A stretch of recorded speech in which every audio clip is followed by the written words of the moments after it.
is a presentation of the iRacing Esports Network.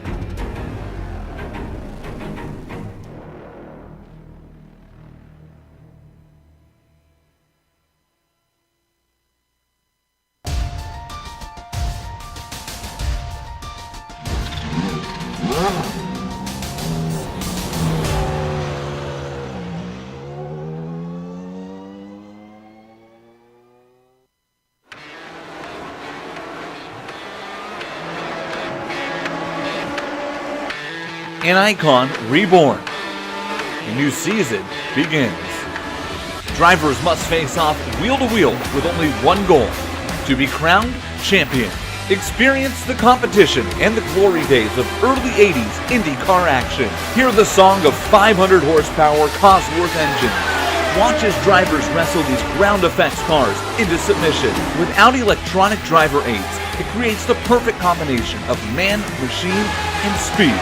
The Lionheart Retro Series, presented by HPP Simulation, starts now.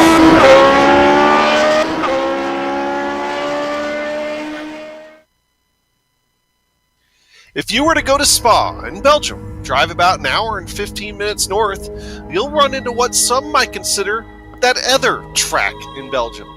But these Lionheart Retro drivers are getting ready to show you that Circuit Zolder is playing anything but second fiddle to its larger sibling down south. Lionheart makes the trip overseas, and GSRC making the trip over to the iRacing Esports Network. Welcome to the Global SimRacing Channel and the Countdown to Green, presented by the Sim Pit. GSRC, we're going to bring you all the on-track action here tonight of the Lotus 79s live as it happens, but first, we're going to get you up to speed on the series, drivers, and storylines heading into the Headwaters Alpacas 250 from Circuit Zolder that will immediately follow as we count down green, presented by the Sim Pit. Good evening, I'm Adam Young, and joining me in the box tonight, who somehow managed to get through customs, still not sure how, Bill Soup's on, our director Amjad Yaman, who's sporting some Lederhosen, and armed with cameras located and aimed and zoomed by GSRC camera guru Dougie Beard. What a race Indianapolis put on for the second year in a row. If you missed the Sim Pit 250 2 weeks ago, head on over to the Global SimRacing YouTube channel. Check it out. A very large chunk of that race had side-by-side battles at the front. It was a showcase of the talent the Lionheart Retro Series has. It came down to a shootout in the closing laps, but a late accident elected championship contender Adam Blocker, and his points lead took a huge hit, especially since the men chasing him, Alex Saunders and Dustin Wardlow, came away with the win and third place in Indy in a double points crown jewel race. And how about Andrew Kinsella bringing home second? More on that in a minute. Soup, though, Indy was a race where a lot of new faces made their presence known at a track that everyone knows, but Circuit Zolder is sometimes considered a hidden gem. But it has a lot of history with the era of cars that the Lionheart Retro Series drives, doesn't it? Yeah, you know, it is historically harmonious with these cars here. They belong together. A lot of drivers have problems with this track, and I'm included here. So last week, I'm making a Chinese salad for my wife and I, and the recipe calls for 1 can of water chestnuts. Stick with me now.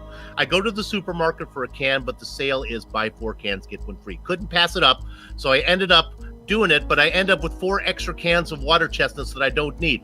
It ruined a whole week of meals because I kept putting the dang things where it didn't belong, in burritos and toppings for ice cream. You name it, I tried it. That's kind of how I feel about Zolder. The place for me is ruined because there must have been a buy 4 get 1 free sale at the chicane store, because chicanes, you see right there, look at it, they're everywhere, including even pit entrance. Zolder has about as much flow as a man with an enlarged prostate. There are passing zones, maybe down into 1 and into the first chicane, but after that, the hunter has to wait for the prey to make the mistake. Now, you can bring that down to show how beautiful it is here, because I'm going to talk for a while. To pull back the curtain here on the inner office workings of GSRC, available for me for this segment was my very professional sounding track description that I had written and I had used via cut and paste many times before. It talked about how Zolder was built in 1963 and hosted the F1 Belgian Grand Prix all but 1 year between 75 and 84. It segued in to this track being 10 turns over 4 kilometers of track with really high curving. But because the Grand Poobahs at GSRC are encouraging the commentators not to reuse stale material, this baby is fresh out of the oven, water, chestnuts, and all. Now, if you want something a little more traditional, here's Joe Peak. Mind you, this is a recording, so you may have heard it before. Nevertheless, nobody does it better than Joe, and it being taking the driver around a racetrack, this time Zolder.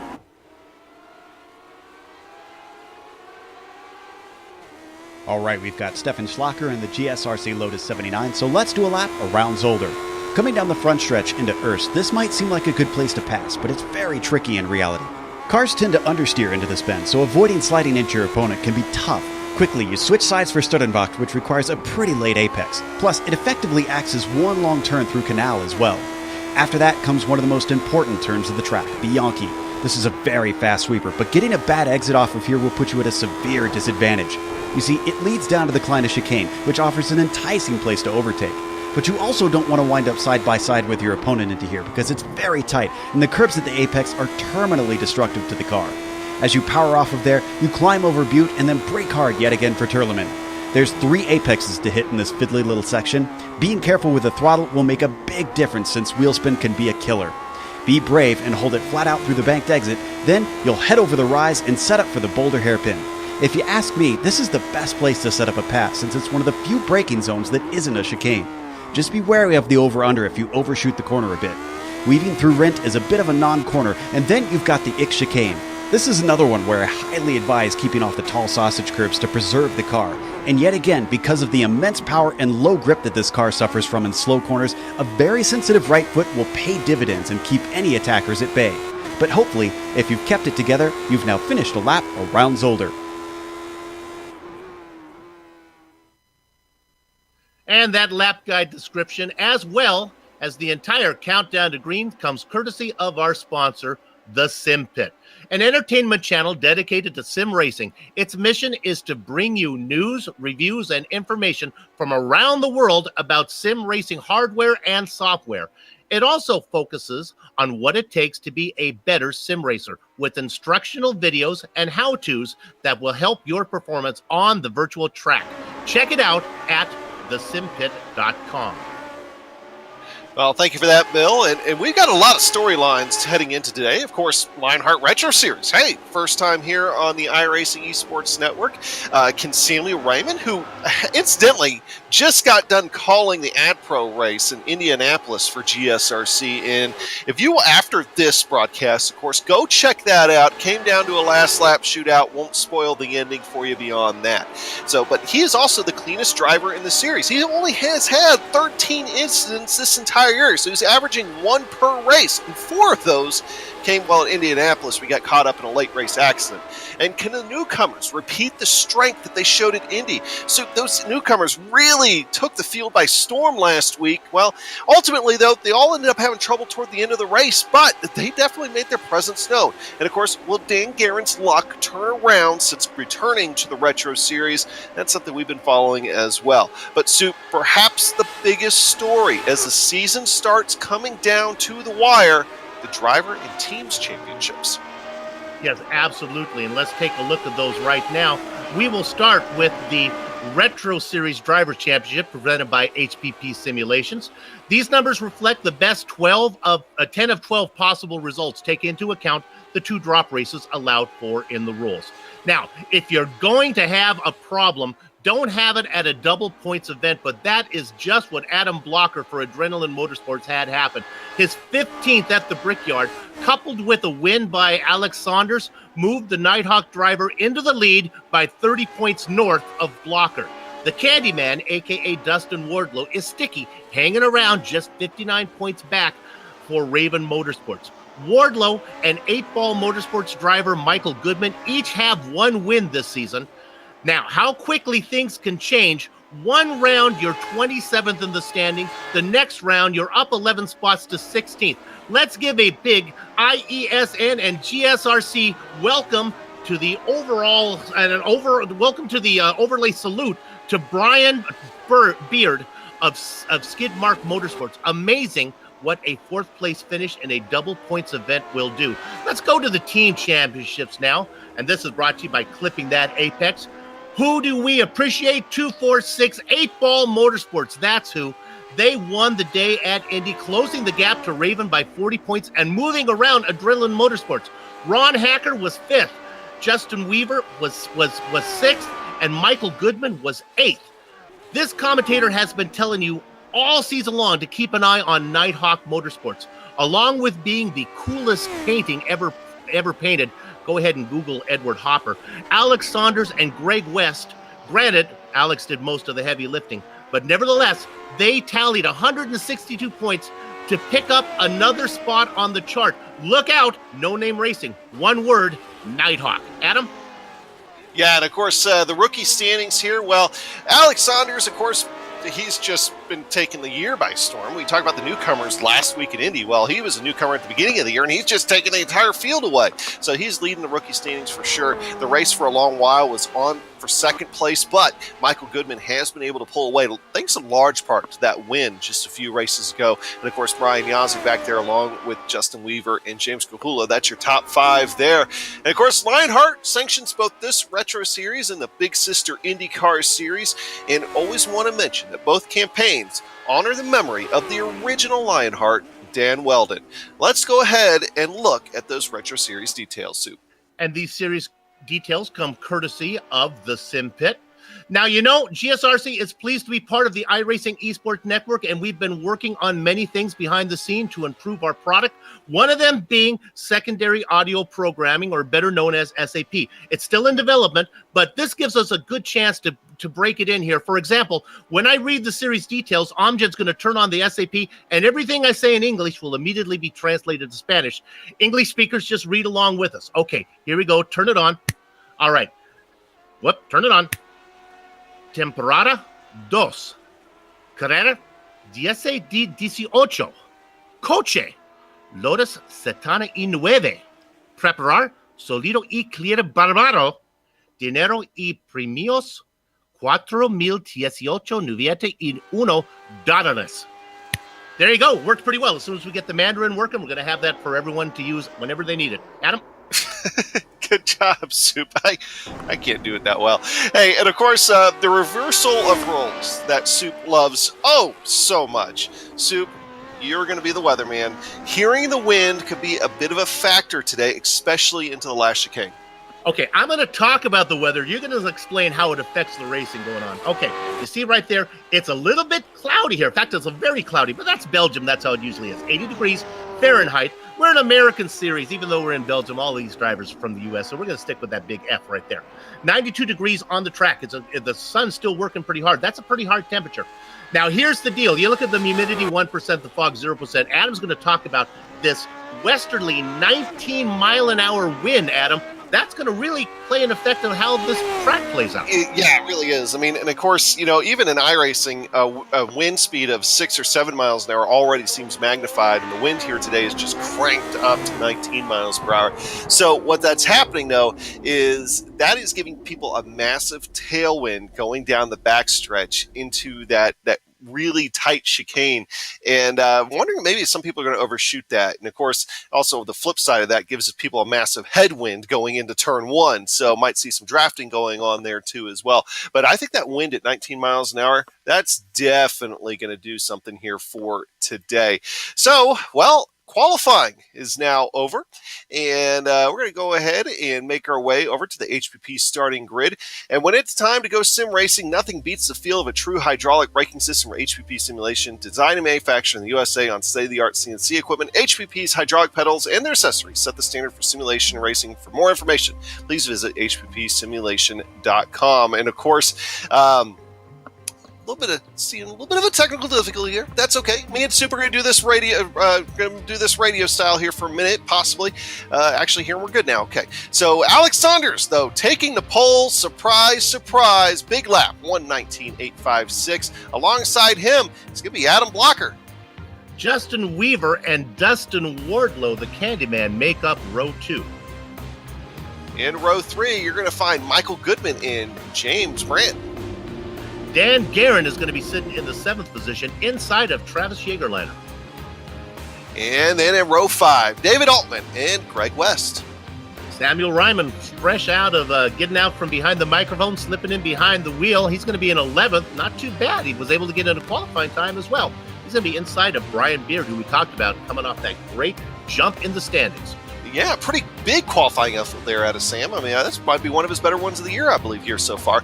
And row 7, Chris Lanini and Cody Winston. Another one of the Cody Winston's one of those newcomers to be keeping an eye on. Yeah, absolutely. Here's not well. James Grahula in his fluorescent yellow machine is going to be back there in 15th position. All ribbons and curls in the sweet 16th spot is Bob the Meat Man Micus for Von Hansen Meats back there in 16th. And of course, Chris Walker and Bart Wook making up the 17th and 18th positions in row 9. Scott Johnson and George Zolder go 19th and 20th.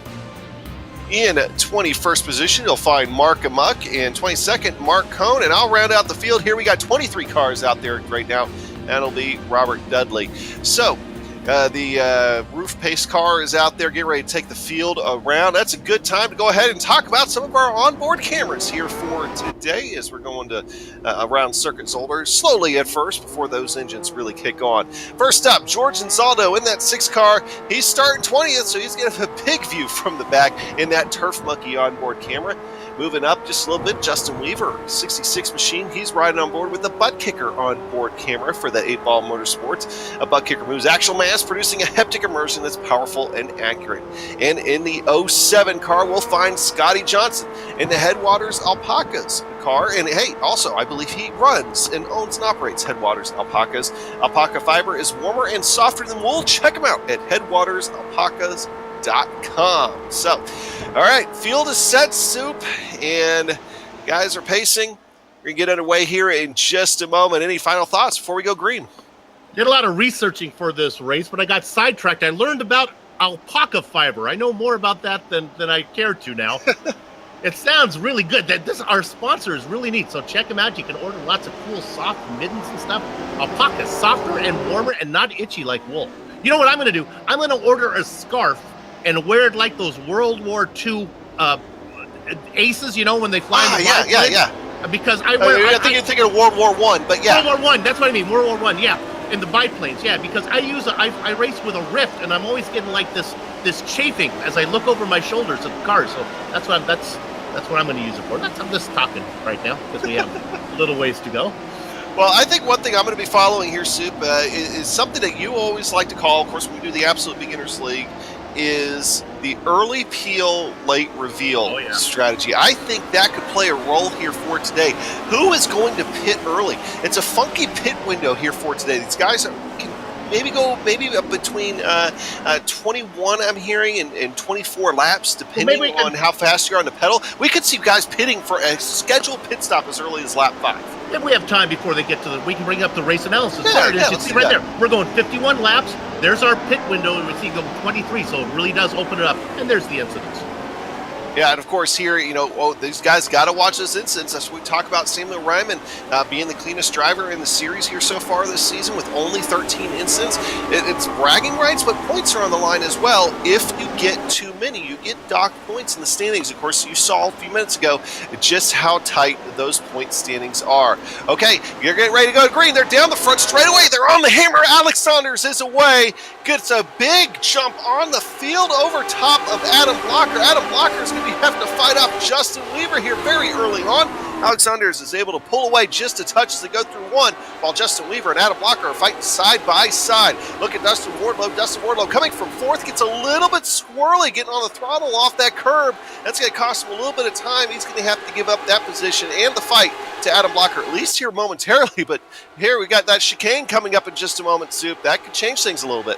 There were a lot of guys sleeping on the start. The field got stretched out a lot, but it's going to bottle up right here as they get to the Klein chicane. Left, right. Yeah, left, right, and then an immediate almost, you have an uphill climb where that makes your car feel a little squirrely if you're not careful, as Adam Blocker's going to make a big move over Justin Weaver. He's going to take that second going into that next chicane. You'll hear us refer to that a little bit. That's a Tarlambop. I'm not sure if I'm pronouncing that right there, Soup.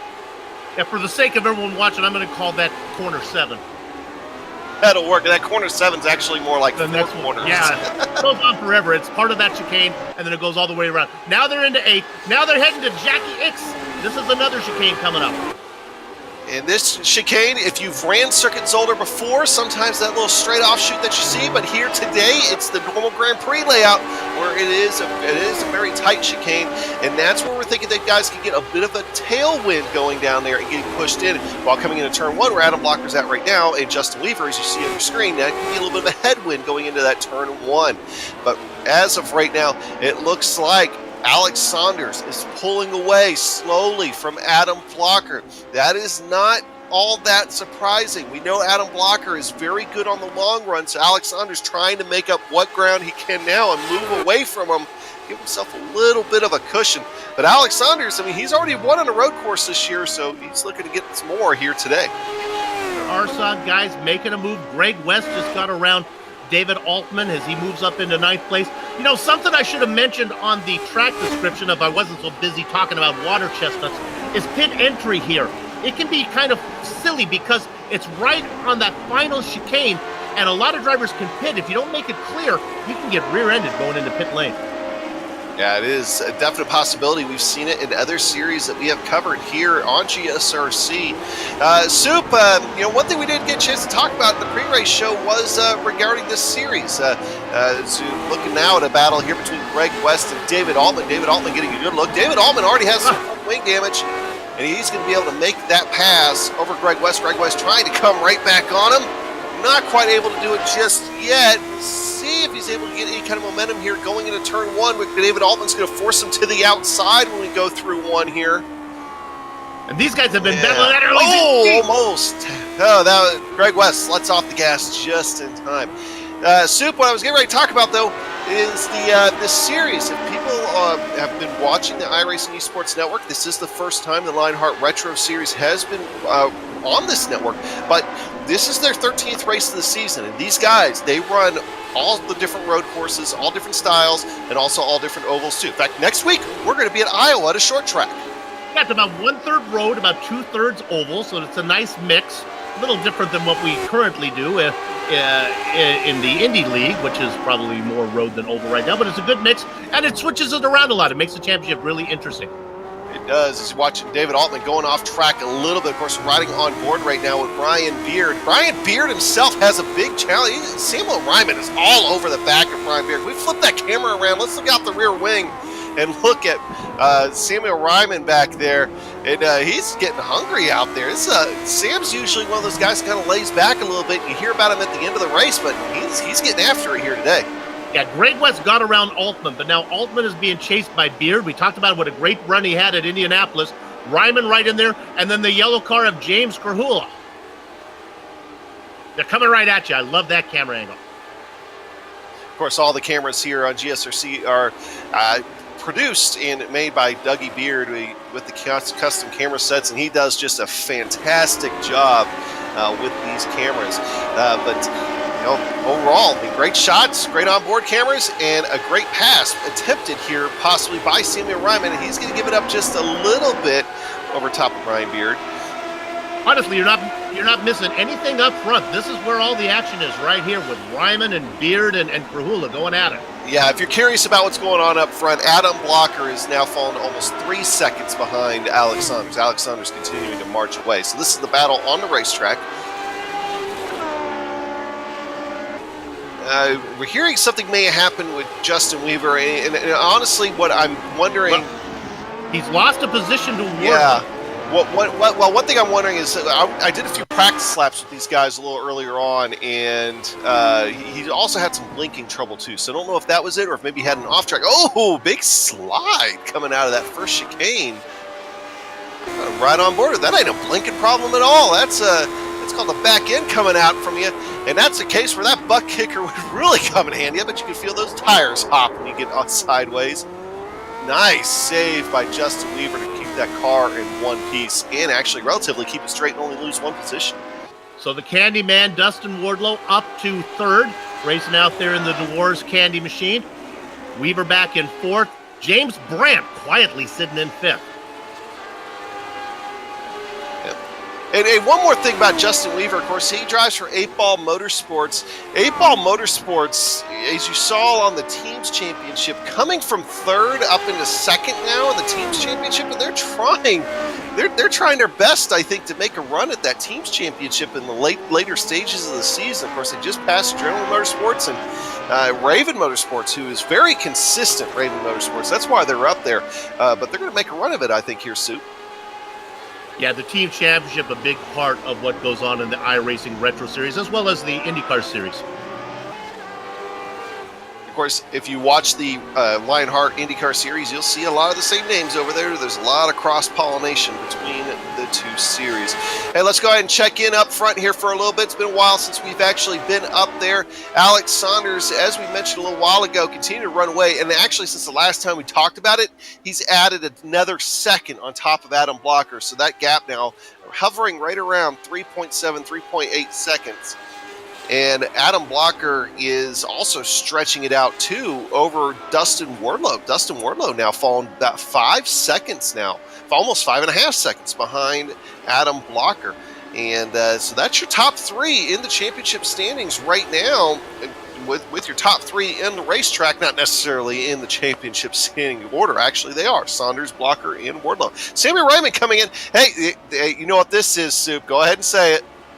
That's what my dad called the early peel, late reveal. What happens, you peel off early, people forget about you. What's revealed later? Hey, where did that guy come from? So we'll keep an eye on Samuel Ryman. Remember, there's 2 stops to be made, but he's made his bed right now. Doing this one, that means we know where he's going to have to come in for this one and the next one.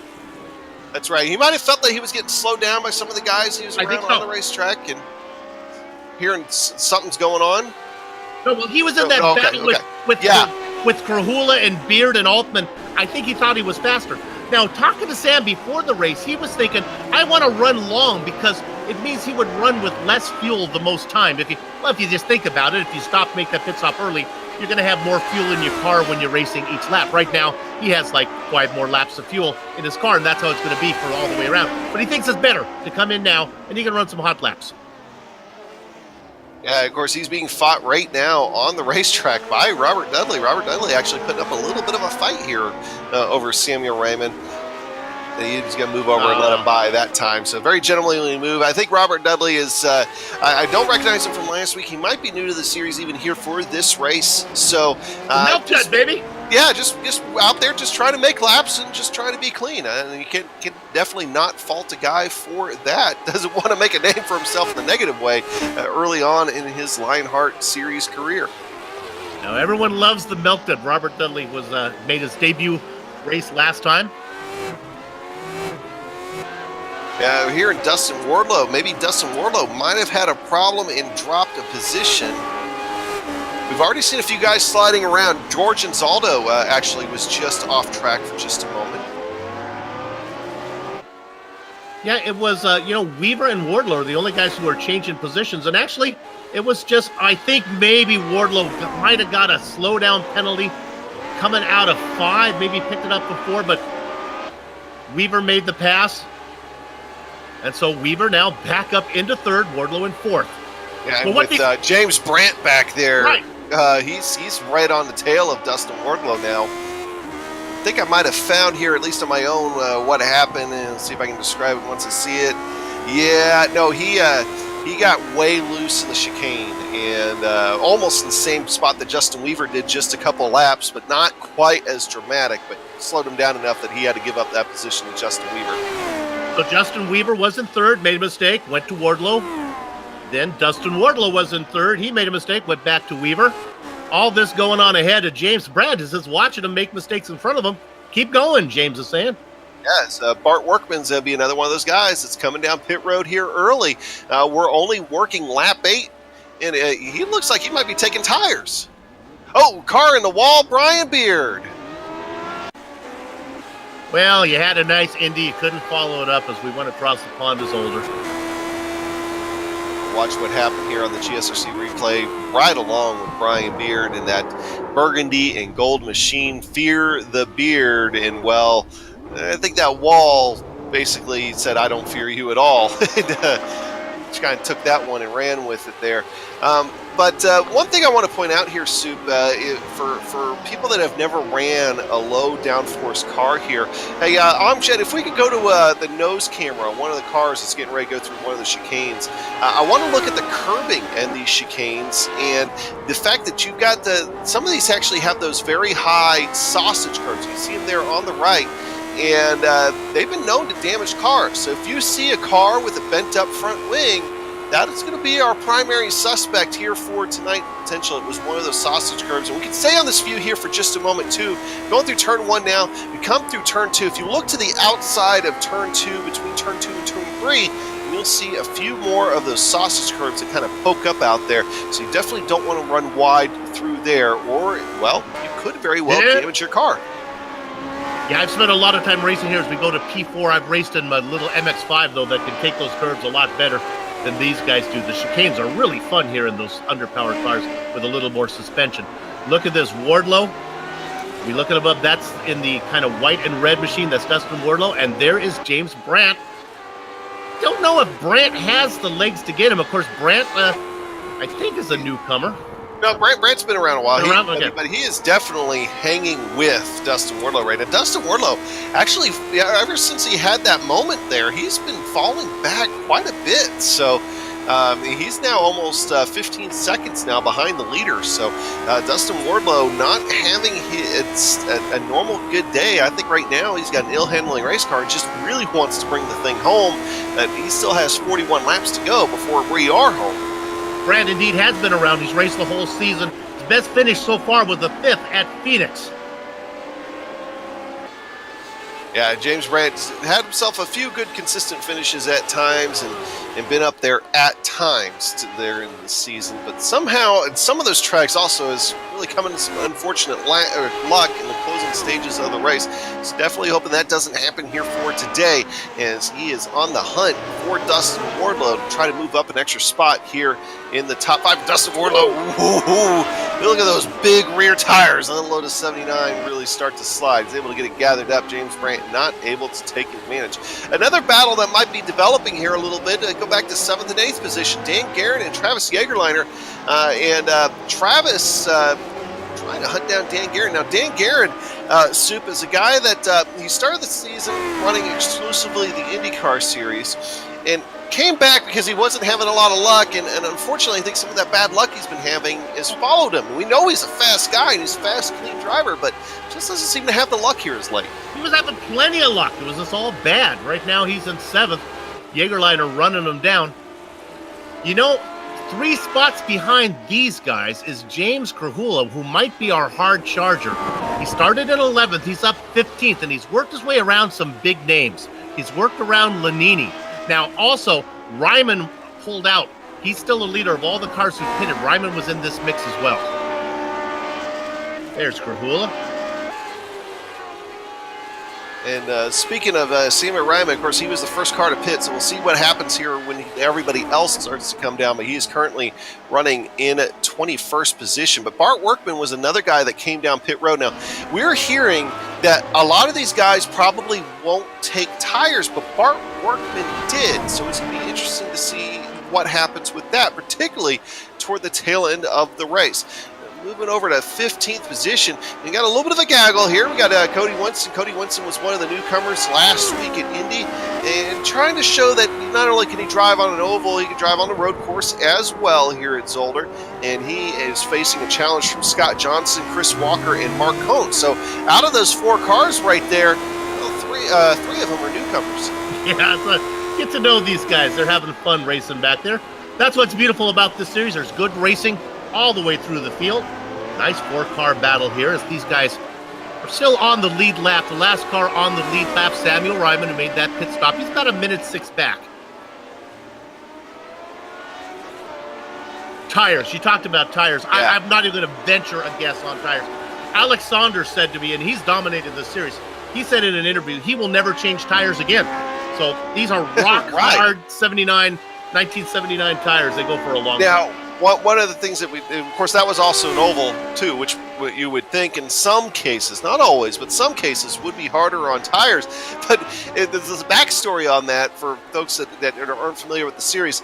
Is he was leading a race, led most of the race a few weeks ago, and took tires right. It was New Hampshire, I believe, and took tires right at the end of the race, and he said they made him slower. And cost him the race, and it boggled our minds. It was the first time we'd ever heard of anything like that. He lost not because he chased, not because he took time to take new tires. It was because the new tires, the car wouldn't rotate for him as well, he said. So, yeah, that's interesting. And he's done with it. He's going to live with one set of tires every race. Now you're looking now at that's Adam Blocker there. Of course, he's 3.5 seconds behind Alex Saunders and 10.5 seconds over Justin Weaver. So the front part of the field definitely spread out here for today. There's a good look at that 55 machine 66 machine of Justin Weaver. Oh, just saw a pass. Mark Cohn just made a pass on Chris Walker. We haven't seen much of a pass. Maybe we'll actually look at one if we can get it on a replay. This is down into the chicane. Right on board with Cohn. He ducks to the inside. That's how you do it. A little bit almost got tapped from behind. You know, and this would be a good time to talk about butt kicker. If you're a sim racer looking to add that missing driver to car connection, bringing more realism to your sessions, butt kicker products are the way to go. A butt kicker moves actual mass, producing a haptic immersion that's powerful and accurate. See all the family of products at thebuttkicker.com and use the promo code LION20 to get 20% off your order. As we have talked about numerous times, haptic immersion is Soup's new favorite word combo. Has been most of the season, and he's still enjoying it. Dustin Wardlow now still having to fight off James Brain. James Brain actually being able to use that draft in turn one. That's one thing we talked about, Soup. That draft going into turn one's going to play a role with that headwind going through there. Because of the headwind. Now, I'm not a weatherman. It says wind with a W by it. Does that mean it's coming from the west, weatherman, or does that mean it's blowing from the west or blowing into the west? What does that mean? It's coming from the west. From the west. Okay. Well, that means that as you head down into that first corner, it's going to be coming at you. That means it's going to punch a bigger hole. That's where the draft can come into play. But the inverse of that is when you're on the other side of the track heading towards that Klein chicane, you're going to get pushed. It's going to be a little harder to get the car woed up. Oh, my goodness. Look at this is the best. Look at Wardlow work that car. He's definitely had to work it. And now these guys, we didn't talk too much about it. They do run fixed setups with their custom fixed setups, not the iRacing fixed setups, but everybody does have the same underneath the car. But even then, Dustin Wardlow he hasn't seemed very happy in that car. We've seen him saw on the wheel, we've seen him get loose, and we've seen him lose a lot of time. And James Brandt, I think right now, he's just waiting for his moment to be able to get around him and shove Dustin Wardlow to 5th place. Well, the argument against fixed setups, and I'm a fan of them, is that I'm not sure I like the adjusted fixed setups. It makes everybody wear the same pair of shoes. Some people may want to wear Adidas, some people may want to wear New Balance or Nikes, however you want to do it. It kind of depends on the guy who sets it up. It seems like it would be in his favor. What they like to do, it makes for better racing, Adam, because it keeps drivers from putting the car on a razor's edge, and we have a lot of crashes. They give them something that's really raceable, and certainly right now, Dustin Wardlow is racing his. Yeah, that's for sure. So, but real quick, we know we got that battle on the track. We also don't want to forget we do have another battle. The other cars going on. Cody Wenson, Scott Johnson, and Mark Cohn back there are still fighting in 15th, 16th, and 17th position. So those are the two battles on the racetrack that we do have an eye on right now, as the front part of this field is really spread out. In fact, looking now, right now at Scott Johnson trying to make a move back there. See if he's able to complete it. Yeah. Oh, no. Oh, almost gets tagged.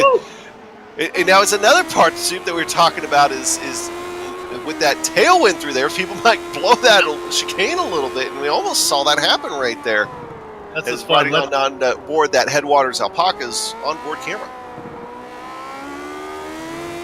There's a nice 4-car battle. Chris Walker's in the back, Cone Wenson, and then Scott Johnson.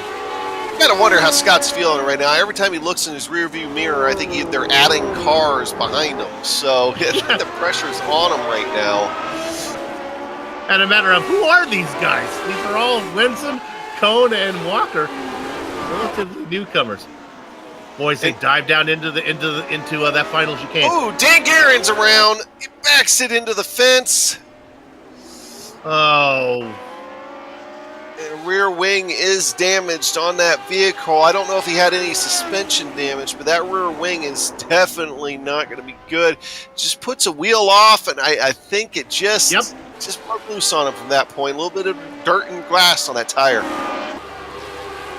Right in front of Yeagerland that happens. Now we're going to look at Cone here, and there's a mistake from him. It's not sure if that was Chris Walker. Everybody's all of a sudden starting to spin out of that same group. Now, folks, iRacing does not model oil on the racetrack, so can't blame that. But definitely, our two cars out of that big group that we were watching did not have any luck. And we're going to see if Dan Guerin, if he's going to pull it into the pits or if he's going to try to keep going to his first pit stop. And he's going to keep going around. So just wants to try, I guess, to do his best to bring it home. There's a lot of fight in Dan Guerin, and with the kind of luck that he's had this season, I know he wants to try to turn it around. And well, so far, backing into the fence didn't do a good job, but hey, bringing it home the rest of the way, that could change his fortune some too. All right, so work through. Also, still want to work through the top half of the field again. Alex Saunders, of course, still leading. I want to say something, though, real quick about Alex Saunders and Adam Blocker. We look at the interval between them two. Adam Blocker has stopped the bleeding. I mean, that gap between them was widening very quickly, but it's been hovering right around 4.1, 4.2 seconds now for a couple of laps. So we talked about Adam Blocker being very good in the long runs, and well, maybe starting to see the tide turn a little bit, but that's still an awfully big gap, Sue. And remember, Saunders is not going to take tires, and Blocker knows that. Maybe he might want to try something different. Now, interesting enough, remember Samuel Ryman came in for that early pit stop? I thought he was safe from being lapped. That's not the case, Sam, as Alex Saunders is going to come up and put you a lap down. It's surprising that Guerin is staying out there because Adam Guerin's in his window. He could come in now and get that first stop made. So he must just want to be feeling out what that car is like. I can look at it. It doesn't look good.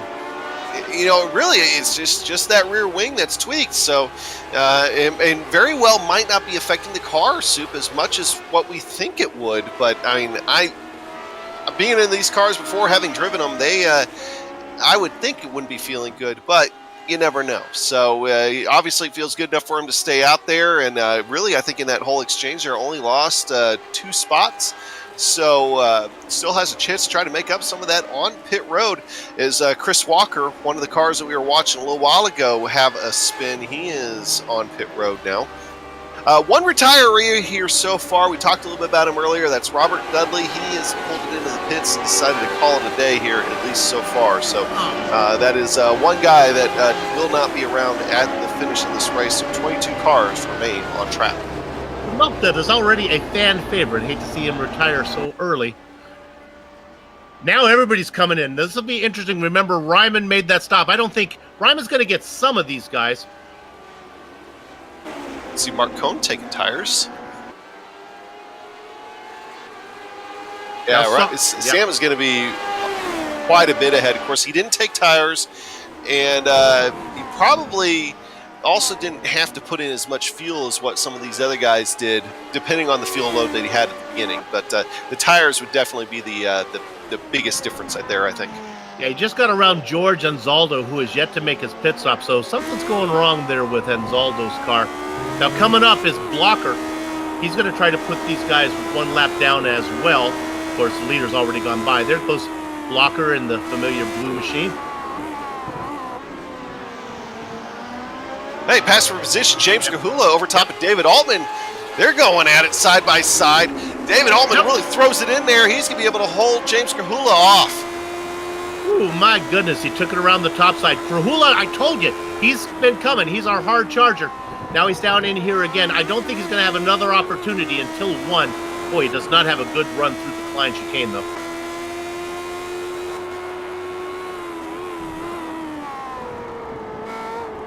All those people who made pit stops, Workman, Walker, Cohen, they're all out, but Ryman's still leading all the cars who pitted, although he's a lap down.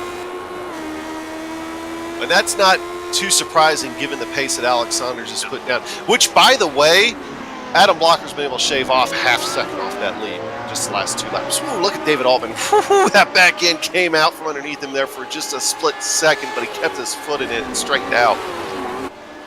Well, I'll tell you, as a back marker trying to stay on the lead lap, sometimes you're a little more difficult when the leader comes up. You're trying to stay on the lead lap. When the second car comes around, and that would be what Blocker is right now, sometimes you get out of the way a little more gracefully. He's watching David Altman slide it through turn 1. And now looking at Adam Blocker going around Sammy Ryman there. But again, that gap is closed down. It was 4.5.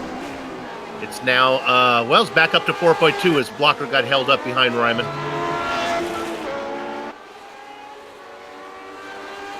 All right, here go back to that. Making a move, yep. Almost had another move. Great shot right there, watching David Altman go over the curbs. But James Krahula was side by side with him for just a split second, thought better of it and backed out of it. But James Krahula is all over that rear wing of David Altman. Now, I would never give James Krahula pit advice because he does the opposite. But maybe now, James, wouldn't be a bad time to come in. You're being held up clearly by Altman, and you can't get around him. How about we come in for a pit stop? Hot lap a few.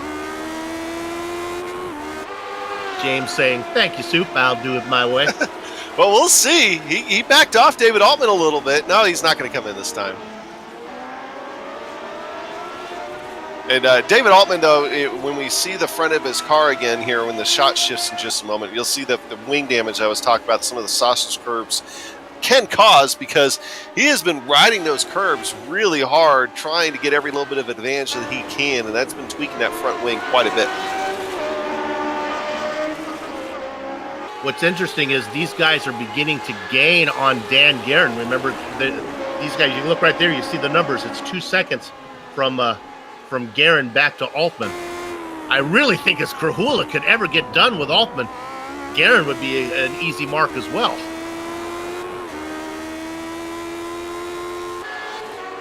That's why I hate this track. There is no flow. There are, I guess, some good passing zones, I guess, but you got to force the issue. Oh, James Krahula just seemed like he blinked out there for just a split second. He's back now, though, and I think he put a wheel off. Now, if I was James Krahula, this is the part where I'd come down. I just lost probably about a half second to David Altman. Go ahead and come down pit road now. We'll see. They're heading down the backstretch. Oh, let's go to P5. This is Workman. Wardlow. Wardlow just got loose in front of James Brandt. My goodness, how does he keep this car off the wall? Did not get hit. That was all the Candyman. And thank goodness for the pit entry, the pit exit pavement that he gets to. Otherwise, he's going into the barrier.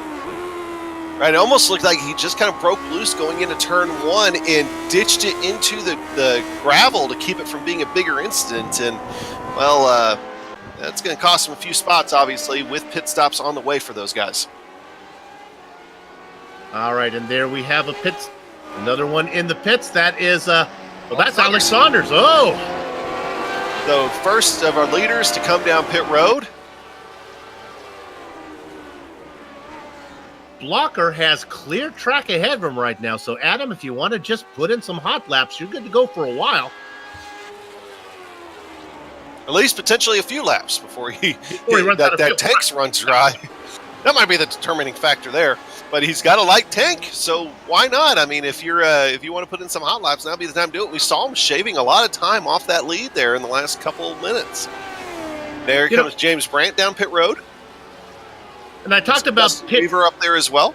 I talked about pit entry being weird here at Zolder. Pit exit is even stranger. It actually takes you, I think, through parts of France before it brings you back onto the track. I think it would be Germany on this side. All right, okay. Yeah. Well, you go for a scenic drive. Maybe we can follow somebody out of pit lane and you can see what I'm talking about. It's a strange pit exit. But now it's pit road is a very busy place. There's Michael Goodman, excuse me, drives it's almost identical car to Mark Amaka. Sometimes get confused, but Michael Goodman now coming out. Of course, he won Michigan earlier this year. Saw that pit exit. Oh, they're all coming now. Adam Blocker's in. David Altman is stopped on pit road. He has not moved. He is bleeding spots. Not sure what's going on here, but its engine is off, Soup. Still in the car, though. Blocker is right now, as we look at this, Blocker is in his box. Saunders is going to go by. Blocker is rolling, but again, he has to go through Germany and parts of France before he gets back out. And there goes Saunders. You know, France is on the complete other side. It's not even close to Belgium? No, not even close. Okay. Well, at least we got Germany on one side, France on the other. All right, well. Here I am, stuck in the middle with you. All right, so Saunders is out. And as soon as our timing refreshes here, I'll tell you the gap. There he is. 2.5 seconds. 2.5 seconds. Okay, so that's another second gone from that lead. And Saunders with clear track ahead of him.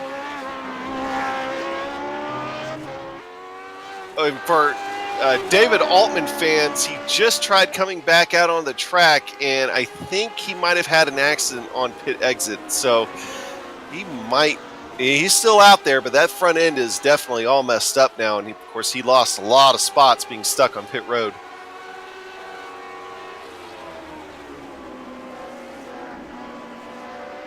So as it plays out, who came out in third? Was it, I guess, Weaver? Justin Weaver got that. There's Weaver. Justin Weaver's having himself a pretty decent day out there, Soup, you know? And we've been talking about him. You know, the one thing I've liked seeing out of him here, especially in the second half of the season, has been the consistency that he's started to show. I mean, he's slowly been gaining in the points. He's up to 9th now, probably going to gain a few more spots here today. But, I mean, he's been very consistently in the top half of the field for the back half of the season so far. Of course, 8-Ball Motorsports, big team. Beard finally makes the stop. Brian Beard has worked his way up to 4th, but it's kind of a full 4th position as he had to pit. So that's going to move James Brandt into 4th. Michael Goodman's going to get 5th. The guy who's missing, the guy who should have been a little farther up, is Dustin Wardlow after he had his spin. He's in shouting distance of Goodman. There he is. He started in started in 4th position and has fallen back into 6th. Well, it seems like we got a couple battles starting to heat up, and before they heat up, I want to go ahead and mention Headwaters Alpacas. Of course, Headwaters sponsoring the race here for today. They are an alpaca breeder located in Besita, Minnesota. Yeah, I'm used to stop around up in that direction. Alpaca's fiber is warmer and softer than wool. They've got socks, scarves, mittens, yarn, and even teddy bears. Since it's luxurious alpaca fiber and not wool, there's no itchiness and it's hypoallergenic. Check out the Headwaters Alpaca store at www.headwatersalpacas.com. And of course, Scott Johnson is, I believe, one of the owners and operators of that business. Is an alpaca? Is that like a llama? Is that what that is? Good thing. I guess a way to put it, and somebody's going to correct me on this and tell me how horribly wrong I am. But think of it, I think it's like a hairy llama. Hairy llama. Fluffy hair. Okay. Fluffy fur. Good. Wow. I can't talk, apparently. Well, weathermen shouldn't do animals, basically. That's stay in your lane. Weathermen shouldn't read from a script. You do everything ad-libbed. Hey, I got a nice battle for you. 18th position. This is Mark Cohn and Chris Walker. I know they're down in 18th, but it's been fun watching these guys race. Oh, as I say that, Walker falls off a little bit. They were nose to tail a second ago. We'll keep an eye on it.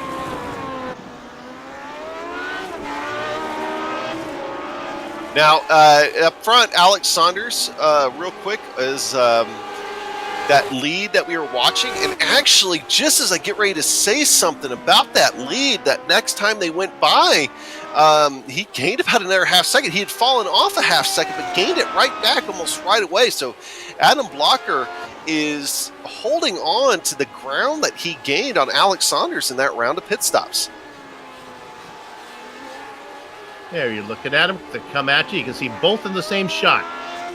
You know, in Soup, we've seen this before at road courses earlier this season, that we've seen a wide gap between those two, and it came down to the last couple laps still. So this isn't over yet, and before it does start to heat up, we got some other battles out there that are trying to heat up.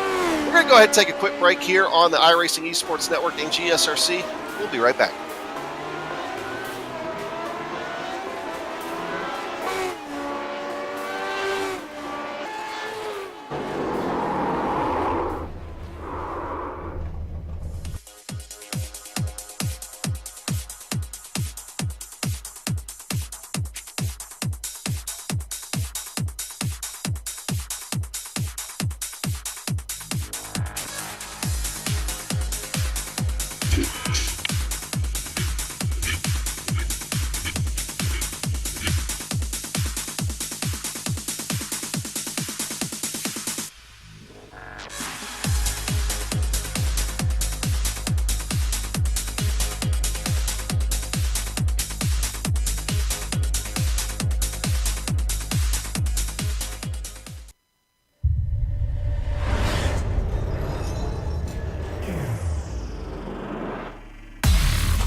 The Sim Pit is an entertainment channel dedicated to the world of simulated motorsports.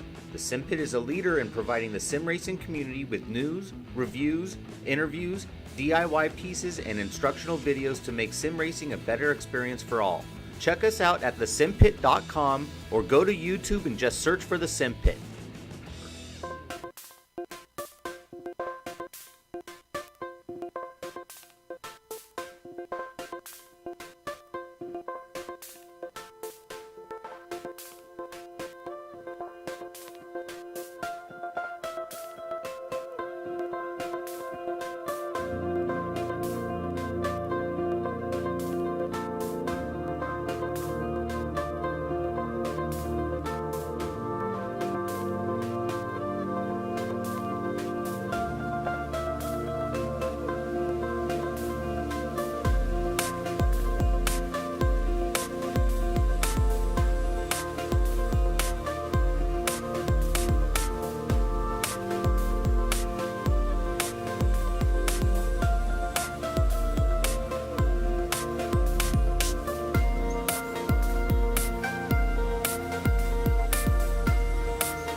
Welcome back to the Lionheart Retro Series. Hey, check out the IMSA Online Sports Car Championship here on the iRacing Esports Network, put on by our friends from RaceSpot. They are racing round 2 from Imola tomorrow, 4:50 p.m. Eastern Time.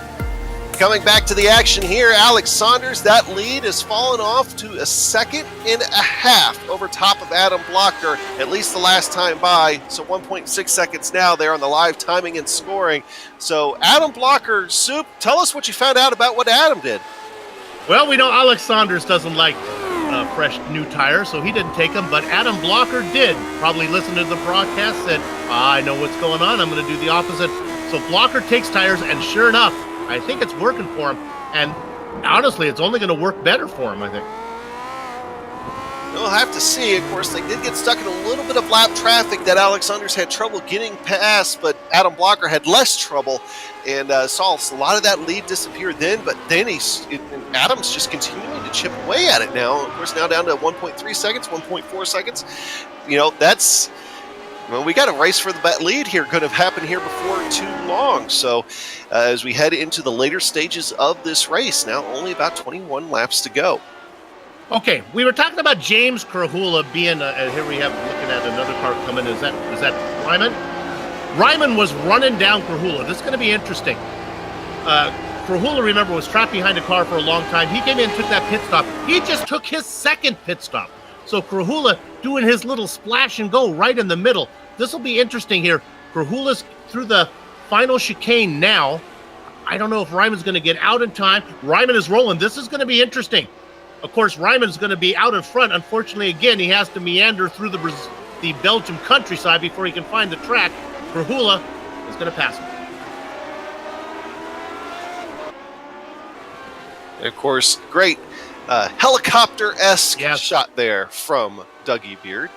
Seeing the same Ryman come back out onto the track in that Raven Motorsports machine, and surrounded by a couple of guys. It seems like he's already had to pass, but you hit the nail on the head there. I mean, he's not going to have to come in again here for the rest of the day. So we will see what the early peel, late reveal has in store for Simi Ryman. Looking at James Krahula now. Go ahead. Krahula and Ryman are both good to go. I think Ryman's actually faster. This is going to be fun to watch Sam try to run him down. Now, there's a car in between him, Mark Cohn. He'll have to get out of the way because he has yet to make that second pit stop. So Ryman's got to get around him. That's one of the advantages that Krahula had there, getting out in front of that other car. Well, here in the last few minutes, we've had two retirees from the event. David Altman has decided to call it a day. And here in just the last few minutes, Cody Wenson, one of the newcomers, decided to call it a day as well. Not quite sure what happened to Cody Wenson, but he is out of the event. So Sam, it doesn't look like he's going to be able to repeat the strong race that he had at Indianapolis. Yeah, Cody's fans, I got to check. I'm not sure if actually Cody was able to actually finish that up. Memory serves, he found trouble late in the race, but I could be wrong on that one. But well, he did. But while he was there, he made it. He was good. Yeah. Saunders now, it's almost down to single digits. Boy, Blocker is coming, and they got a lapped car now to deal with. Lapped car. It's Dan Garrett. I don't know if Dan knows how to get out of the way. Well, we know bad luck doesn't get out of his way sometimes, unfortunately. And I think that rear wing looks even more tweaked than what it did earlier. Did he back it up again? I think maybe he tried to back it up into the wall in pit lane just to see if he can help it a bit, but now he's going to pull over. Look at that big lift. Yes, he's fast, but he still has some great race etiquette. Nice going, Dandy Dan. Of course, while that's going on up front as well, that battle now under a second, 9/10 of a second now separate Alex Saunders from Adam Blocker. The race for the lead is on. Looks like Alex Saunders has a slightly better turn two than what Adam Blocker does. But now, they're within range there, especially with that headwind that they're going to be starting to run into. That with Alex Saunders punching a big hole in the air, Adam Blocker might start to feel some of his draft. Oh, man, that camera shot that we just had was so cool where the cars go by and it kicks up the dust. Man, that was good. Adam, you'll appreciate this. Last night in the Lionheart, the IndyCar race that Dan was in, he got the pole, spun it right at the green flag, went all the way back to last, worked his way back up to second. But not bad. Yeah, no, it was a hard charger for a guy who started on the pole.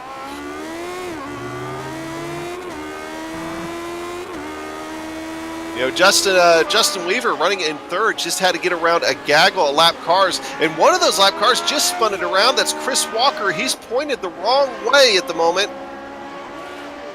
trying to find a good spot to back it up. Almost right in front of, who was that, Georgian Zoldo, and Dustin Wardlow going by. So one of today, the newcomers seem to be having trouble here, Soup. Yeah, absolutely. Riding on board with the turf monkey on board camera. This is kind of a blind corner right here, so Whoa! Aldo saw that and they're like, oh boy. That turf monkey maybe didn't have as big of a smile on his face as what he did there a few moments the ago. turf monkey boys are always smiling. They're in the best mood. If you ever want some guys to take care of your lawn, they'll make it look bananas. Did you think that up all on your own? That's part of the script, buddy. Hey, let's go to the lead because here comes Adam Blocker. He is all over the back of Alex Saunders. Speaking of banana, there's a phrase called "I don't want to pour banana oil in your ear," which means I don't want to tell you a fib, but this may not be what you think it is. Saunders was about a second longer in his pit stop than Blocker was. It's possible that Blocker may have short-filled a little bit to get close, so when that next pit stop comes, Blocker may have a little work to do, but right now he is all over the back of Alex. Whoa, that's a great shot off the gearbox. Look at that dust to get caught up. And of course, this last major update that iRacing did added wind effects into that dust. That dust isn't hanging around today because that wind's blowing like 18 miles an hour. So you actually get to see the dust. Oh, man. The wind. Can we just do the next 17 laps on that camera? That was just so cool. Look at how close. Look at Blocker getting in there. Yeah, you bring up an interesting thought about the pit stops there and the length of time. But I would also figure to say, though, that the lap times that Adam Blocker's been able to run before and after and everything else, I think that he's starting to put the pressure on Alex Saunders, and I think that pressure might ultimately slow Alex Saunders down just a touch. That might negate that pit stop difference. Are these guys susceptible to pressure? We'll see. Alex Saunders seems a pretty cool cucumber. We talked about the guys up front. This is Justin Weaver, we love you. You're in third position, but my gosh, you're 40 seconds behind these guys. Shout out to Moby Dickies.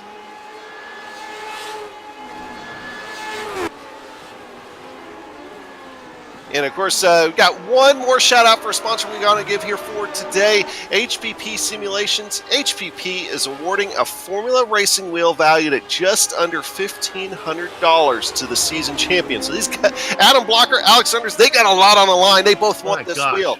The list of features is just too long to mention during this, and so we get a complete understanding of how great HPP products are. Well, you're going to want to go to their website. Visit hppsimulation.com. HPP, designed to go fast and built to last. We watch Adam Blocker run way wide there, going out into the gravel. Cost him a little bit of time, but he's still right there within a second. Honestly, there's not a real battle on the track. This really can afford us to stick on a battle here for a little while without jumping around so much. They're coming up on the back of the driver in 8th place, Greg West. Holy moly, Greg, you're in 8th, and you're going to go a lap down here pretty soon. Yeah, they're setting a pretty blistering pace right now. They're still running lap times in the 120 range, while everybody else is 122, 123. They're running lap times, once again, 2 to 3 seconds a lap faster than everybody else on the racetrack.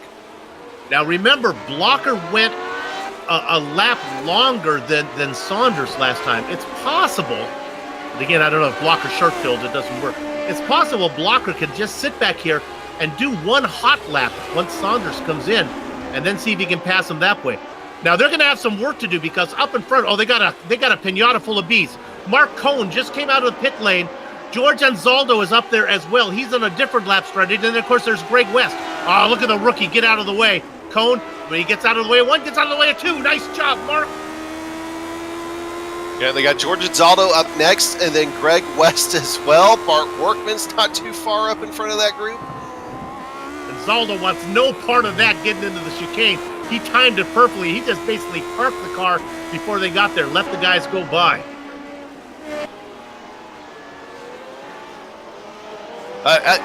Just watching Adam Blocker get through these chicanes. Of course, he gets slowed up there a little bit on exit with Greg West letting him by, doing this gentlemanly thing, but still just he wasn't able to track out there. That cost him a little time on exit, but besides that, Adam Blocker has just been making up a ton of time in the chicanes. I think that's where he's really excelling at here so far, Sue. Well, that would make sense if his tires are working better. Now they come up on Bart Workman. He's a veteran of the series. He'll know how to get out of the way.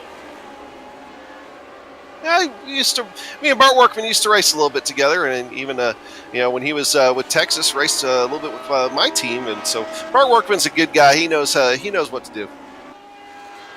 I could be wrong on this, but I think Bart used to race over when we covered the Championship Motorsports Series. I think I remember him racing over there in the sports cars. If not, well, let's pretend you did. He did. Okay.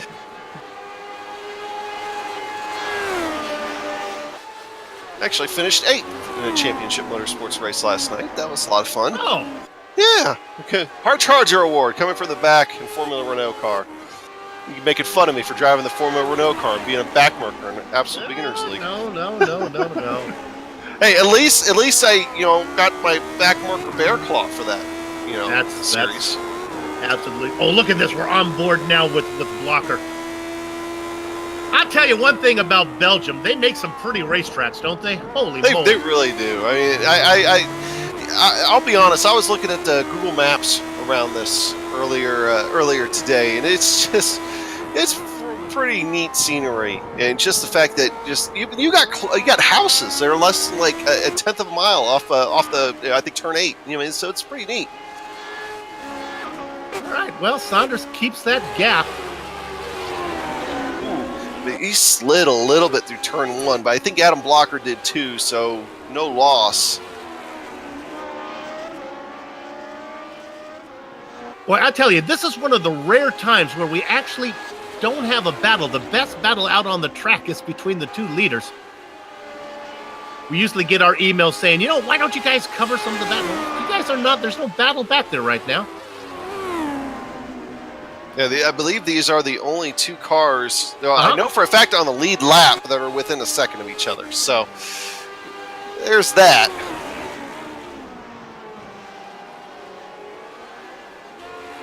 Just the way Adam Blocker gets through those chicanes just looks so smooth. I mean, he even lost time there. Let's go to James Krahula as we speak, right in front of Justin Weaver. Sorry to interrupt you there, Adam. James is going to be upset that we were so Johnny on the spot on this one. That looked a lot like the Dustin Wardlow incident earlier. Yep. We just kind of had to ditch it off into the gravel. Looked exactly like it. Yeah, but instead of turning it around, I think he's just decided to call it a day. I think he's had enough. Well, that's good news for Samuel Ryman, who was trying to run him down. Sammy now up to 12th. Yeah, I want to point out he's in 12th, okay? But that's exactly where he was when he first came in at the very start of the first pit cycle. So he's already made up all those spots and everything else because of attrition, because of actual legitimate on-track passing. So now when everybody else has to pit and he doesn't, he might be able to move up into the top 10 here. Let's give it a little love to Travis Jagerliner before he goes a lap down. He's in 7th. He's having a nice race. Started in 8th, up 1 position. Boy, look at the dust that has been brought off through that chicane there. I want to Travis. Say something about Travis real quick. Travis Jagerliner here this season. Now, last season, he always seemed to be in the thick of it. Never any real fault of his own or anything else, but he always seemed to be in the thick of it when there were problems on the racetrack. And this year, I don't think there have been races where we haven't mentioned him at all, but he's been in almost every single one. And I think that's the kind of racing he likes to do, where if we don't talk about him, that means he had a good day, good, consistent, clean finish. I mean, and he is sitting, trying to look back up. Where is he sitting at in the point standings? Okay, so he's sitting 14th in the point standings after I think he had a wreck there at Indy, but that was like one of his only wrecks so far this season. Oh, my goodness. Adam Blocker just set the fastest lap. Well, I guess you're going to put pressure on going purple. That's one way to do it. Man, it's right there. If Alex Saunders slips up once, and before too long, these guys are going to get up to Dustin Wardlow. Yeah, absolutely. We're not joking about it. They're on the same straightaway now. Dustin Wardlow's heading into the chicane right now. Wardlow in 6th position. Michael Goodman, James Brand, and Justin Weaver. We'll be lucky if we have, with 11 laps to go, if we have any more than 2 drivers on the lead lap. I think Justin Weaver is going to be safe. Think he's safe? Okay. Yeah, I think he's going to be safe. He's 45 seconds behind the leaders. Ooh, gee whiz. These guys are just setting there. Everybody else, seriously, is running 22s and 23s. Justin Weaver there with the 21. Oh. You know, everybody else is 22s and 23s. These guys are putting 2 to 4 seconds a lap on everybody else in the field right now. And they're Adam Blocker's doing everything he can to keep up with Alex Saunders. It's just amazing to watch. I think Saunders has to keep the car out there till his tank is as empty as a syrup bottle after a pancake social. Hey, use that phrase 2 nights in a row. Because if he brings it in early, Blocker's going to blow by him. Absolutely. You know, that was the first part of his gain on him after that first round, that round of pit stops. And of course, the other part of it we're attributing to the potential fact that he took tires. I mean, obviously he took tires, but I mean, the fact that he possibly made him faster. So it's like Alex Saunders, of course, he's saying he's not going to take tires for the rest of the season. Well, maybe he should have this time. Yeah, well, I'm not sure if that much of I'm not sure you lose any time taking tires. He's going to need a pretty big. Well, let's see. I guess this is a flash and go coming up. So I guess if you were going to take tires, you had to do it on that last stop. Right. I'm really not going to have time to yeah, do it now. He's not going to do it now. Mark and Muck has decided to call it a night as well. So another retiree. I'm going to say that his last name is pronounced Ahmed. I know we go with a Muck. That can't be right. It's got to be Ahmed. Oh, okay, well, there's Adam Blocker. Woo! Scared me. For a second, I thought he blew the braking point. No, he's coming down pit road. He's coming down pit road now. See, well, we talked about it in the pre-race show. I think he did that. That was a total strategy move. He didn't want to let on to Alex that he was getting ready to come down pit road right now. We're going to see what kind of racetrack Adam Blocker is going to come out with here. If he has a clean racetrack. You're right, Adam. It's really not going to. I don't think it's going to depend so much on pit stop time as it's going to be the luck of the traffic in front of him. Saunders right now has clear track. And that pit road speed of 37 miles per hour just has to feel like an eternity for Adam Blocker as he's coming out now. But it's going to feel like an eternity for Alex Saunders now. Oh! George and Zolder was going to be right in front of Blocker, but George was kind enough to spin out of the way. We don't recommend that at the Backmarker United meeting as a technique to get out of the way of the car, but it works. Now Alex Saunders just ran his fastest lap of the day that last time by 1:19.9. They're dipping down to the 19s. Light fuel. Cars are going to be really fast right now, and the leader's in.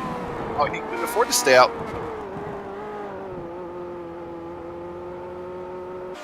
That was a fantastic pit entry, Soup. I mean, that was about as clean as you can get there. Boy, it seems like Blocker has so far to go. He's just getting into 8th right now.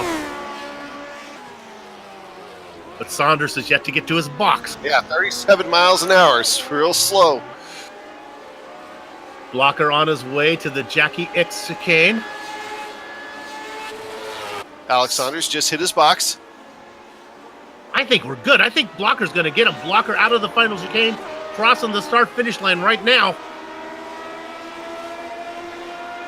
Saunders is going through the winding pit exit. He's on track first. Oh, yeah, that's a big gap for Alex Saunders. Holy moly! That pit entry got him a lot of time. I mean, that was just perfectly executed.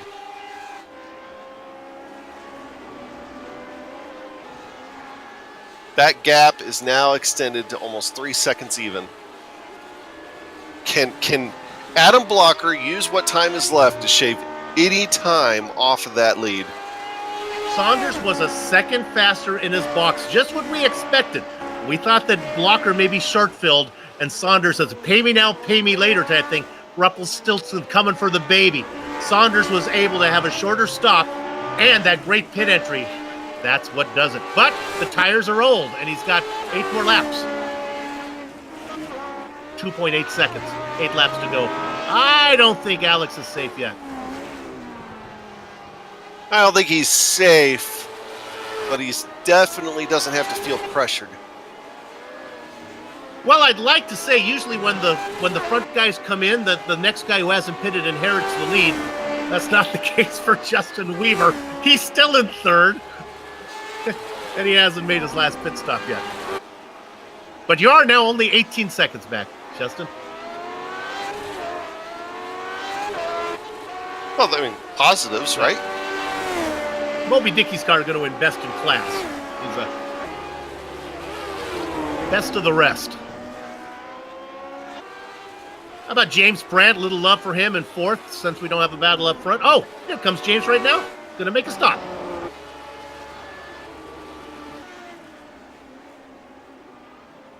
And behind him, the Candyman coming in.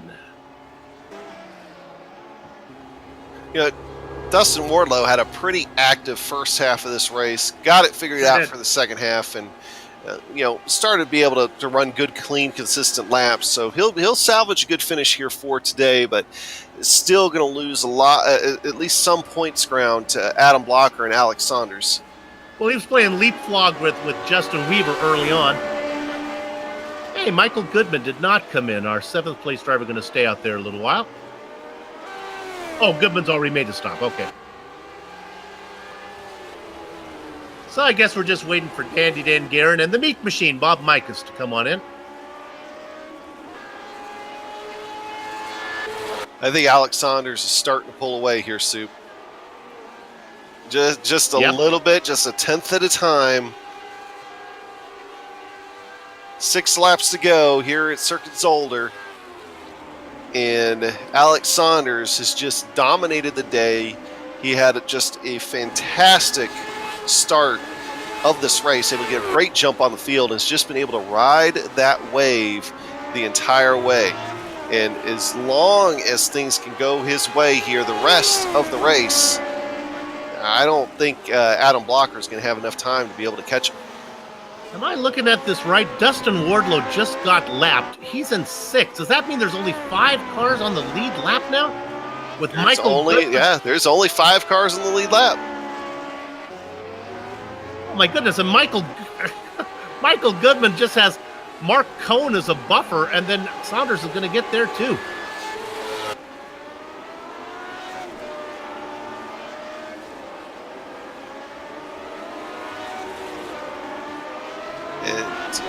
Gap's coming down a little bit, 2.6 seconds. I don't think I think it's not enough. Oh, ye of little faith. Page 17 on the GSRC's commentator handbook. Don't kill the drama. Adam Blocker's coming, baby. Honestly, I think he might be coming. Saunders just got around Mark Cohn. Right on board with Adam. This is we talked about Dougie Beard's camera shots and everything else. This is one of my favorite on this car. Right off the side of that end plate on the rear wing. It's always just a great view looking down the side of this classic Lotus 79. If you haven't driven this Lotus 79 before, I'm hoping that this race today inspires you to do it, because it is an awesome feeling car to drive. Yeah. Nothing but just raw horsepower. One of the first generations, actually the second generation, I think, a Lotus that had ground effects. So it just sucks to the ground. It's fantastic to drive. One thing I noticed on that onboard camera shot was how stylish Adam Blocker is. His gloves match the paint scheme perfectly. A beautiful blue car with blue gloves, blue helmet. Not Mr. Blackwell, but that's a good look. Is it Mr. Blackwell? Random thoughts from the mind of Soup. Come on. I'm looking we just need to make a segment of that and just incorporated it into the show. I can tell you more about the chestnuts that we can even make a little jingle to go along with it, little guitar or something like that. That way it's random thoughts from Soup. I know the bosses have got to be rethinking putting me on our debut here with the iRacing Esports Network. Oh no! Let's go to, this is Johnson, and I have something to look at. It's Johnson and Cohn is what it is. Back this all the way up to the chicane. Cohn gets loose, then he recovers, but it doesn't stop here. Boom. think the car was damaged and he just didn't know it. Okay, now watch what happens. There it is. See, and that right there is, I brought it up right at the beginning of the broadcast. That little crest on that hill. Greg, granted, his car was already a little bit upset coming out of that chicane, but that crest of that hill, I saw it break a few people loose and a little bit Mark Cohn there. All right, well, Michael Goodman, while that was going on, was quickly lapped. Watching Mark Cohn go through another trip through the gravel here. Now, James Brandt, I don't think you're safe either with 3 laps to go. There's Saunders. You can look up ahead. There's Brandt. Is he going to get there? I think he might. I think, yeah, James Brandt's going to go a lap down before the end of this thing. But don't look now. That gap now, another 0.3 off that gap. Soup, he's got to have some bigger gains than that, I think. I really do. But we also know that Adam Blocker's great through the chicanes. And, James Brandt very well could be the stakeholder in all this. I mean, he's obviously going to let Alex Saunders by. He's not going to try to impede the leader at all. But it could also be all about where Alex Saunders catches James Brandt. I mean, maybe he doesn't catch him in a spot able to let him in. Yeah, Adam Blocker getting a little bit loose. He's pushing that car. You just refuse to stick to what page 17 tells you, don't you? You're just going to... Well, I'm a realist. Okay.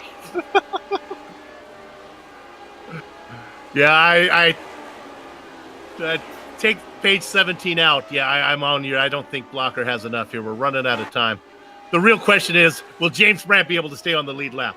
Yeah, well, I don't think James Brandt's going to stay on the lead lap. I think it's going to be a question of where Alex Saunders catches him, and if Adam Blocker's going to be able to gain any time like that. Because actually, that time at the line, Adam Blocker lost a little bit of ground to Alex Saunders. And, of course, that could also be because, well, we saw him break loose there just a little bit ago. And, Adam Blocker's really pushing that car. It's entirely possible, Soup, with as tight as this championship battle is, these little 1-2 finishes these guys have been having, that could be the difference in the championship at the end of the day. When, when we get to Auto Club Speedway at the end of November, it very well could be a position that decides this thing. And correct me if I'm wrong, I think Auto Club is going to be another double points event. So I'll have to go look. I'll have to go look at that for sure. But I think it's going to be another double points event, which could change the scheme entirely. Here's the remaining schedule as Alex Saunders coming to the white flag here in just a moment.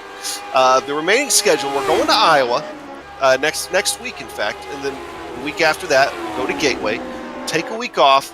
We go to we're going to Circuit Gilles Villeneuve, the other Canadian track. And then after that, November 1st, we go to Road America. And then we take a couple more weeks off. And then for the final race of the season, go to Auto Club Speedway. So we've got, looks like 3 ovals and 2 road courses to go after Zolder here today. So still a very diverse part of the schedule left. And Saunders does indeed get Brandt, so... Now there's only 3 cars left on the lead lap here, so this is the final lap. Yeah, I believe Auto Club is a double points race. It's also a potluck. Everybody has to bring a side dish. Well, I don't even know what I'd bring to that. Read the rules, baby. Wait, which page is that on? It's in there somewhere. Hey, look at our leader going around. He's got just one more right-hander than the chicane. He's one more right-hander. Well, true right-hander, and then we got the chicane. Well. Kind of a little bit of a left-right here. And coming up on Jackie Hicks. And we're going to put a big old stamp here on Circuit Zolder, as with the exception of pit stops. Actually, I think even during pit stops, leading flag to flag almost, Alex Saunders bringing it home in that purple and black Nighthawk machine. He's going to bring the win home here today for Circuit Zolder. Behind him, Adam Blocker. And then we've got to wait a full minute for Justin Weaver to come around. But he's going to round out the podium here for today pretty convincingly, as only 3 cars are going to finish on the lead lap of this race. Soup, just a dominating effort from Alex Saunders. And then Adam Blocker doing his best to hang on, and actually was able to there in the later stages of the race. So good show here today from these Lionheart Retro guys. So we'll go ahead. We're going to come back here in just a moment. We'll put the finishing stamp on everything, and we'll talk to the podium here in just a few minutes.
Well, not a bad showing for the Lionheart Retro Series debut on the iRacing Esports Network, brought to you on GSRC. And of course, welcome back to Circuit Zolder in the Plasma Tracks Victory Lane post-race show. If you're struggling to find something for the person who has everything, do I have the website for you? Plasma-tracks.com not only produces original racetrack wall art, motorsports trophies, home decor, and motorsport fabrication are also available. Words cannot do justice to the uniqueness of their wares. The only way to fully appreciate their artwork is to see it for yourself, but be warned, one visit, and the next thing you know, you'll be trying to convince your spouse why you need a plasma track wall art hanging in your home. All right, Alex Saunders.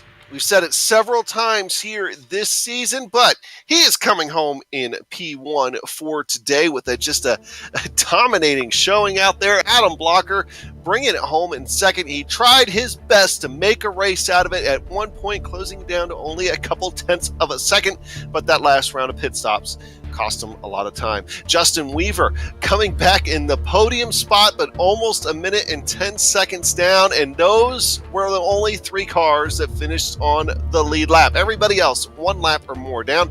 James Brandt coming home in fourth position. Michael Goodman in fifth. Dustin Wardlow in sixth. Look at that top six, and I think all of them except James Brandt have won races here for this year. Travis Jagerliner in seventh. Greg West in eighth. And hey, I predicted a top 10 after that first round of pit stops for Sammy Raymond with the early PL8 reveal. There's his top 10. Ninth position, Chris Lanini coming home in 10th. Behind him, Dan Guerin and Bob Mankus go 11th and 12th. In the Baker's dozen spot, it is Brian Beard. Bart Workman goes 14th, just ahead of Scott Johnson.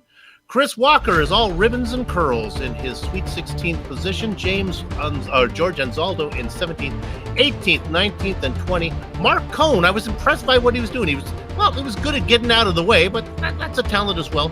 James Krahula, things went south for him. He's 14 laps down in 19th position. And in 20th, it is Mark Amick. And rounding out the field, we really have to bring him in here one time and ask him. Definitely. We say Amug, we say Amick. We've changed it up a few times. Cody Winston coming home in 21st. David Altman 22nd. Robert Dudley in 23rd. Robert Dudley had a clean car when he retired, but Cody Winston and David Altman both having issues earlier on in the race. Okay, I believe Soup here is going to catch up with our winner, Alex Saunders, in a dominating performance today. Alex, no tires. I know I shouldn't doubt you. I was a little worried when Adam Blocker was running you down in that second stint, but you had no worries, right? I was actually pretty worried too. Okay, good. He took tires. Did you realize that? No, I had no idea. I just knew he was coming fast. He was coming fast enough that I was hoping he had like short filled to try and split that stint up, but it was just all I could do to hang on. I think I had some damage from the tripping over the lap car early on because I noticed I was just slow through sector 1 through the fast corners and down the straight. But it worked. I think you're right. My guess is I think Adam did try to short fill there in hopes to get around you in pit lane, so he at least slow you down a little bit. How do I ask this question? I'll just ask it. How do you like Zolder? How do you like this? Do you like racing this track? I really like driving the track. Right. It goes really well with the 79. I mean, it's a track that these ground effects cars raced on in the day and everything. But man, it's tough racing there because I'm sure everybody has a story from the race today where they're trying to make a pass and there just isn't a place to do it. And even when you're coming up on lapped cars that you're significantly faster than, like you got to get some help to get by them. I'll get you out on this one. There was a lot of talk about the wind, that the headwind going in corner number 1 and the tailwind down into that first chicane. Did you feel that at all, or not much of an issue? I don't really notice the weather because we always practice with the same stuff, so I just get used to whatever we've got. So that makes sense. That's what you've been practicing on, so that's how it was. Hey, congratulations on another win. Open up a little more gap to that championship. Good luck. Thanks, guys. I want a quick shout out. This was Greg's last race before he goes out and represents us all as an American hero, and he was top 10. So I'm really, really thrilled for him. Hey, well, I will also stand up and salute Greg as well. Thanks, Greg, for what you do. Thanks for your service. What branch is he in? So when I say representing as American hero, he's on the U.S. men's national skeleton team. Oh wow! So, Not in the armed forces. Okay. He's trying to make the Olympics next year. So Fantastic. Best of luck to him. Well, yeah, best of luck, Greg. He's really made it fun having a team for this season.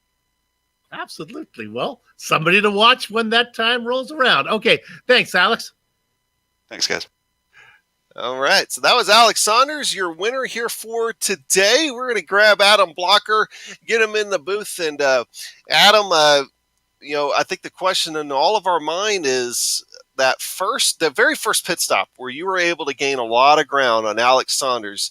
What was your thought process behind it? Like, why did you take tires? Did you give any consideration to not taking tires? What happened there? So first of all, this is the first race all year where we've had to do 2 stops on the road course instead of 1. So, nobody really knew exactly what the optimal strategy would be. Except that you're slow or you're faster on light fuel most of the time, and then you get penalized when you come out of the pits and your tires are like either heat cycled or you have new tires that haven't got up to temp yet. I decided to take tires the first time because I figured that I was adding enough fuel in that it wasn't going to cost me any time, and I hate the first few laps on old tires, so that's the only reason I did it. And I short-filled a little bit, not a lot. I don't think that's what made the difference. I mean, I think I took out like a gallon, and so I had to add an extra gallon, I guess, at the end instead of Alex. But I was also able to go an extra lap, so, I didn't use quite as much fuel. So, I don't know. It was just, it was interesting. I think, I don't know if he got any damage when he hit the lap car, but I definitely had good pace in the middle, and he had more pace in the first stint. I had more pace in the second stint, and we were about even in the third stint, but I was too far back to do anything. So. Well, you did close it up at least at one point to a couple tenths of a second. Did you figure if you could get around them that you might be able to hold them back on that second pit stop, or did you just figure that you're going to be having to chase them from behind anyway? No, I knew I had to try to get him, partially because, first of all, I kind of messed up with my math. I pitted one lap earlier than I needed to, but when I did that, that hurt me because the pit lane entry is such that it basically completely ignore the braking zone for the final corner. And I actually, when I was entering the pits, I had to hit the brakes a little bit to avoid hitting in the back of him because when I was straight lining the final corner. So that probably cost me like a second. That probably wasn't the difference, but either way, because of that, I wanted to get ahead of him. And obviously, just for track position, it's so hard to pass and everything. But I got within like 0.4 of a second a couple times, but I just never got the run at the right place of the track. And there was one time going into the hairpin at the end of the lap, I thought about it, but in the end, it was just going to have to be too much of a dive to throw it in there. Well, going next week to Iowa. Now, I won't be here, so we won't have a chance at the Adam and Adam show here. But how are you looking for Iowa? Do you think it's going to be? You think it'll be a good race for you? Yeah, I was pretty strong there last year. It was. I remember it being an eventful race last year. A lot of people had troubles. I know I got collected in an incident, but yeah, I'm looking forward to it. I need to make up points on Alex, so definitely going to be going for it. I don't have nearly as much to lose as he does now after my Indy incident. So yeah, I'm just going to go for it the rest of the way and see what happens. All right. Well, best of luck to you, Adam, and we'll see you next week. Yeah, see ya. Of course, that was Adam Blocker there, and I believe that Soup is going to catch up with the third place finisher, Justin Weaver. Another strong finish from Justin. Lead lap, baby. Hey guys, pretty excited to get a top three there on a pretty tough little road circuit. So I'm incredibly thrilled. I was able to get a podium finish out of it. 10 seconds ahead of being lapped, and with the last car on the lead lap. How do you like Zolder? Is it? I asked that earlier of Alex Saunders. He says he likes to drive it, not so much fun to race. You kind of feel the same way? I would agree with that statement. Pretty fun by yourself, and then you kind of get pretty tight there when you got to pass somebody, because you don't really have too many opportunities there to big braking zones to pass people, things of that nature. So you're actually your whole goal, the whole lap is really for once in my life I'm actually avoiding the Twinkies there. So that makes it a little keeps you on your toes there, which is what I like. To do there, keep those cars on the edges there. I'll get you out of here on this one. Got to ask another question about Moby Dickies. Now, please lie to me. This is like yes, Virginia, there is a Santa Claus. If this isn't the case, then I don't want to know. Tell me that there's like some type of big screen or TV there at the bar and grill where this race is on every once in a while. We still, there's a big old screen right there in the middle of the bar. It's a big old 65-inch TV, and we made some setups there to help them stream this race, man. So we get you guys some love, and obviously them boys, them Moby Dicky guys, are giving them some love. So keeping them proud. All right. Like to know when I'm giving a salute to the Moby Dicky guys. There's actually somebody there listening to me. Hey, congratulations on a third place tonight. Appreciate it, guys, and appreciate the guys at Moby Dickies as well for putting their name on the car, and all my teammates at 8 Ball Motorsports. I really appreciate it. You got it. Justin Weaver, third place finish today. Yeah, and Soup, before we close out here, there's one thing I want to mention. We've been talking about the incident race and everything else. Sammy Raymond did pick up 4, and I guess they were all off tracks. Chris Lanini is the only driver that finished with no incidents today, and Michael Goodman only picked up 1. Everybody else, 2 or more. So very tough day at Circuit Zolder, I think mostly from putting wheels off. Yeah, well, that's how you do it. Sleepy Lanini had a nice quiet finish, coming home in 10th. Good job, Chris. Yeah. So, the action is over for now, but when it's time to go sim racing again, nothing's going to beat the feel of a true hydraulic braking system from HPP Simulation. HPP is awarding its set of pedals valued at $13,000, almost $14,000, or $14,000, $1,400. Wow, those are really expensive pedals. To the season champion. Designed and manufactured here in the USA on state-of-the-art CNC equipment, HPP's hydraulic pedals and their accessories set the standard for simulation racing. For more information, please visit hppsimulation.com. Man, I'm so happy that the plug rotation, I get this one. And they're the guys at Butt Kicker Products that add instant immersion to any game. Unlike a subwoofer that moves air and loses accuracy and force, Butt Kicker Products move actual mass, producing say it with me, haptic immersion. That's powerful and accurate. Butt Kicker Products add that missing driver-to-car connection, bringing more realism and immersion to your session. See all the family of Butt Kicker products at thebuttkicker.com, and get this, use promo code LION20 to get 20% off your order. Well, and also, we want to give thanks to the Sim Pit, an entertainment channel dedicated to sim racing. Its focus is to bring you news, reviews, and information from around the world about sim racing hardware and software. Also focuses on what it takes to be a better sim racer with instructional video and how-tos that will help your performance on the virtual track. Check it out at thesimpit.com and give our buddy Sean Cole a little bit of a shout-out.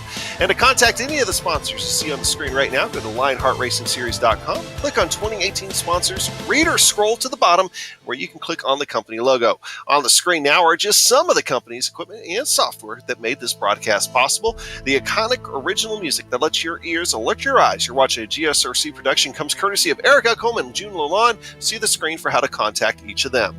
The Lionheart Retro Series returns in 1 week, and we're going short track racing, baby, for the American Cancer Society 150 from Iowa Speedway Oval. GSRC and IESN will be there to bring you all the action. We hope you join us. Sliding across your screen right now are just some of the upcoming broadcasts, so check those out and mark them down on your calendar. If you'd like more information about GSRC, including a complete list of future broadcasts, you can find it all at, you know where, GlobalSimRacingChannel.com. We're also on Twitter at GSR Channel and Facebook at Global Sim Racing Channel. If you are not already a GSRC YouTube channel subscriber, you can become one by simply visiting our web channel, our YouTube channel, and hitting the subscribe button. Adam? Yeah, and finally, on behalf of the man whose voice you just heard, Bill Soupzon, our director, Amjad Yaman, and our camera artist, Dougie Beard, I'd like to thank you all for watching. Thanks for joining us here on the iRacing Esports Network. And with that said, we're off to have fun storming the castle because I love stealing Soup's line. So until next time, race clean, race hard, and we'll see you on the track.